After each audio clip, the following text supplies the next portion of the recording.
From WisPolitics in Madison, you're listening to Capital Chats. Hello, everybody. I'm Kate Morton, a reporter with WisPolitics.com, here today with an episode of WisPolitics Capital Chats, brought to you by Spectrum. Today, I'm with my colleague Adam Kellenhofer, who recently interviewed U.S. Representative Gwen Moore, a Democrat from Milwaukee. So, Adam, what did you guys talk about? Hi, Kate. Yeah, so I got to interview the Milwaukee Democrat Gwen Moore about some priorities for Black History Month. We kind of talked in general about what Black Milwaukeeans need most and how the government can accomplish those issues. But I also wanted to make sure I touched on some of the major issues Moore deals with in her day-to-day life as a congresswoman, since she has represented Wisconsin's majority Black district since 2004. Thank you so much, Congresswoman Gwen Moore, for joining me on today's podcast. I really appreciate having you on the show today. Hey, listen, I'm excited to talk about Black History Month, and I'm excited to talk about Milwaukee. Yes, that is why we have you on the show today. It is Black History Month, and I thought it would be, pretty important to have Wisconsin's only Black congressional member on the show. So I just want to kick it off here. What's the most pertinent need of Black Wisconsinites right now, and how do we accomplish that? Well, it's really interesting. I remember when, not too long ago, when Jeffrey Dahmer, the serial killer, was uncovered, how many Black people or people in this country didn't realize that Black people lived in Milwaukee, Wisconsin. And so our plight as Black people is sort of obscure as compared to other places where African Americans have settled in those cities for longer periods of time. African Americans migrated to Milwaukee and places where I was born in Racine, 27 miles south of here, after World War II, and certainly after the largest migration to places like Chicago and Detroit, following the industrial boom. By the time African Americans arrived in Milwaukee, places like that, there were already really established other ethnic groups who had come to Milwaukee to cash in on the industrialization of Milwaukee. As a matter of fact, I was thinking the other day, I wasn't in some sort of language immersion school. Everybody learned German. I was in third grade learning German, as part of the regular curriculum, because there were so many people in Milwaukee that spoke German. It's just like you needed to know this. And so I think that the competition, for jobs and stuff really started really early on. As a matter of fact, the last socialist mayor of Milwaukee, Frank Zeidler, cautioned about what he saw as deliberate segregation. And we're living with that today. If an African American wants a job, they can't just get on the transit line and go to their job. And so that sort of excludes them from a lot of opportunities. All right. So we absolutely. So you ask, what do we need? I guess I should answer the question. We really need to come out of obscurity in terms of our need. My dad was one of the migrants that came in the 50s to take advantage of the industrialization of Wisconsin, and he had a third grade education. It was functionally illiterate. And when I think about just here in Milwaukee, for example, that there were 70,000 jobs lost in just a 30-year period of time that had workers like my dad making middle-class wages. So we need educational opportunity in the brand new economy that Milwaukee is creating. We need healthcare because of obviously so many of these industrial jobs were had healthcare connected with it. I was born, my dad had insurance when I was born. There was no Medicaid. It was paid through my father's health insurance with JIKs. Um, we need housing. I mean, surely 48% of Wisconsinites and probably a disproportionate number of Black people are not only rent burdened, meaning that they pay more than 30% of their income for housing, really ridiculous amounts, 50%, 75% of their income for housing, and face high risks of homelessness because of it. But even when they pay their rent, they're living in substandard housing, housing that is filled with lead paint. 65, 70% of these houses were built before 1960, and even more were built, like the house I live in, built in 1920. So there are all kinds of problems with lead and other infrastructure problems, which no landlord can afford and nobody can afford. And the loss of that manufacturing base, African Americans have been put at a real hard, it created a real hardship. And a fourth of our kids go to bed hungry every night in the city of Milwaukee. I'm choking up to even hear myself saying this. Yeah, no, that is those are some major problems. So you brought up segregation in Milwaukee. Milwaukee's been quoted as the most segregated city in the United States for a long time. Do you think we're seeing any progress on improving that segregation issue in Milwaukee? Well, I'll tell you, really old habits die hard. I mean, we still are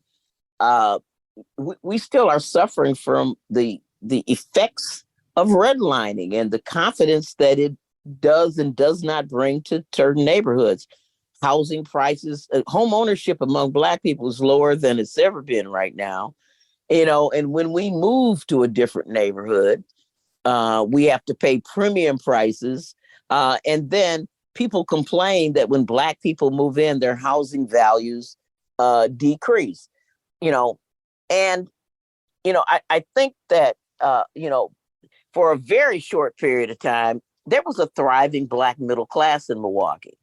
And I do think that when our incomes are commensurate or are on par with others in this region, we can not only bring housing assets back, but when they begin to appreciate, to stay in our community. Because the other dilemma is the extent to which housing is rehabilitated, then it's gentrified, so that we can't afford it because our the mismatch with our incomes.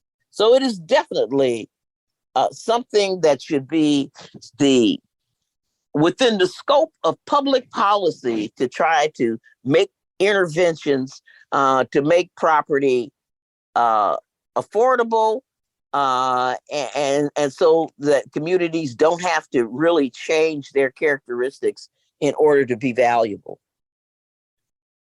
All right, got it. So you've represented Milwaukee for quite a few terms now. You are on the Ways and Means Committee. You've championed a lot of issues for the Black community, a lot of resolutions to those issues. How much longer are you planning to continue to represent Milwaukee, and who do you think might be next, or are you even thinking of that right now?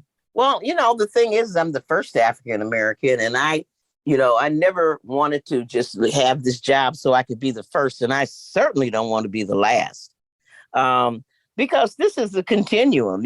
I think Coretta Scott King said it best at one point. Every single generation has to fight the same fights. I mean, I'm not discouraged because we haven't gotten everything done. I know that there's somebody that's going to come behind me to pick up the pieces. But in the meantime, I brought the Select Committee on Economic Despair and Opportunity and Growth to Milwaukee because I do want to continue to do things like enhancing the low-income housing tax credits. I haven't given up on influencing the state legislature so that they can change the the clause in the state constitution that doesn't allow us to provide differentials in property taxes, to save communities. I haven't given up on, and to the extent we've got these new monies that I helped craft in the Ways and Means Committee for infrastructure improvements. I am so glad that a lot of those monies are going to be leveled toward changing out lead pipes and lead paint. I think that, this decreases the cost of housing for people who are trying to purchase it, to rent it and make it affordable, as well as for people to purchase it and to stay in their own homes. So whoever is coming, they got to care about what's important in Milwaukee. Is Supreme Moore on that short list at all, or? This is not his interview. You'd have to ask him. That's fair. That's fair. And I think that's a really fair question because, I don't think he joined politics just because I was in it. As a matter of fact, I even think he sort of resisted it. The idea he's not going to do what his old lady did. But I think that he found himself in those spaces. He was a community organizer. He cared about the bottom line. He is one of the few people, and I've mentored a lot of people: Black, white, gay, straight, Native American, Hispanic, male, female, LGBTQ. And he is one of the few people, and he's not the only one, but he's one of the few people that it really cares about this mission and is not in it just for his own ego gratification. So I don't know. He didn't get into it because of me, and he's really happy being part of the loyal opposition up there in Madison, and we'll see. All right. Yeah. No, it'll be interesting to see what his future in politics is, and yours for sure. Absolutely. Yeah. So I want to touch on that Ways and Means Committee membership again. So the raising the debt ceiling has been, a contentious issue for as long as I can remember. We're having that fight right now, essentially. How bad is that fight to raise the debt ceiling going to get, do you think? Well, hopefully it won't become as bad as it got in 2011 when we are actually downgraded. Our credit rating was downgraded for the first time in the history of the United States of America since Alexander Hamilton became the first Treasury Secretary. And just being a human being, when your credit gets graded, it means that everything you purchase costs more, and you have less access to capital. And our Treasury bills are Class A everywhere in the world. And just the threat in 2011 of defaulting brought our credit rating down. I think that Republicans, notably, Democrats have raised the debt ceiling, and it was nothing but a yawn all the years that we've ever had a Republican president. It's Republicans that want to use it as a weapon to try to force us to reduce spending. Now, you ask them, okay, where do you want to make those cuts? You want to make them in Social Security and Medicare? They deny, even though their members say often, as recently as yesterday or day before, that they want to do it. They say no. You ask them, do they want to cut defense spending? Absolutely not. Well, there's really nothing else left after that. You're going to be cutting into bone and sinew and muscle at some point. Their tax cut in 2017, it was a giveaway to billionaires. It really was. And, whatever claims that they made about helping the middle class were minute, minuscule in comparison to the giveaways they gave to corporate America. So are they ready to rescind Uh, are they ready to do more to capture more income at the top? They haven't told us. They don't want to raise revenue. They want to cut. What is it that they want to cut? WIC? Food stamps? They changed the name of the subcommittee on which I am a member, the Work and Family Support Subcommittee, which has under it foster care and visiting, home visiting for new moms. But it does have TANF under it. And they've changed that subcommittee title from Work and Family Support to work to welfare, to work and welfare. And so that gives me a lot of insight into their governing strategy, is to just cast dispersions on any sort of program that's designed to help families so they can justify cutting it. All right. So I have time for one more question here, if you don't mind. All right.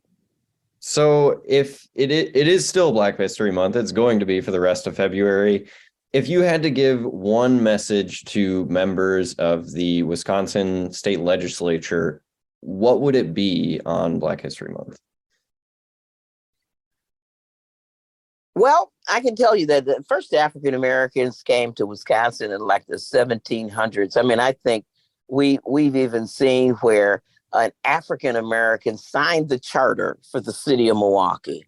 We belong here. We're part of the history of this state, along with our brothers and sisters, Native Americans, and the early immigrants. And we shouldn't take a back seat to anybody. We deserve health care. It ought to be a right.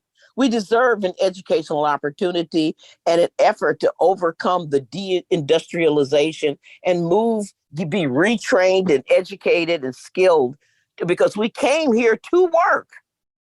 We migrated from the South to work. We didn't come here for a handout. We want to be educated. We want health care. And we want decent housing to live in, just like everybody else. And we're willing to work for it. And we belong here. We are part of Black history in Wisconsin. All right. Thank you very much. Again, I really, really appreciate you coming on the show. And it was a pleasure to have you. Carpe diem. Thank you very much, Gwen. So this is going to go up on Wednesday at about 2:00, and I can send your staff a link to the podcast if you want. Thank you. You're very welcome. Thank you again, and I hope you have a good weekend. Thank you. Thank you. Bye. Bye. Well, Adam, thanks for sharing that interview with us. We'll have to keep an eye on how those debt ceiling negotiations go moving forward. Yeah, and it'll definitely be also interesting to watch who ends up taking the torch from Representative Moore when she does decide she's had enough. But for now, I'm Adam Kellenhofer. I'm Kate Morton. Thanks for tuning in to WisPolitics Capital Chats, brought to you by Spectrum.